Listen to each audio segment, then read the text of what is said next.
Orqasi tozamish qilib? Toza. Bu ish oxiri yo'q lekin. Men hozir boshqa ilojim yo'q. Qarang-da. Yashiring.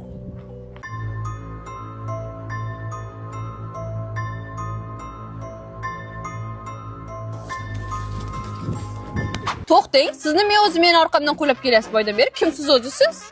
O'qiman uni. NBQKB nima degani u?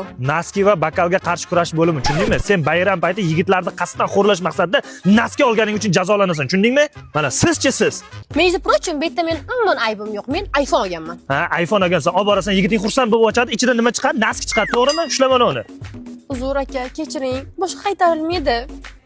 Xola, yoshingizni qarasangchi, bular-ku yosh, mayli tushunsa bo'ladi. Katta xotin nimaga pochchaga ro'molcha oldingiz? Bolam bergan puliga yarasha oldimda. Ko'p pul bersa katta sovg'a olaman-da men ham. Ha, xola-ya. Allaysiz-ku, xola. Bolam, men keta qolay. Uyda sigirim bor, sog'ishim kerak-da shuni. Pochchani sigir deb chaqirasiz. Holat yuzasidan qisqacha izoh bersangiz.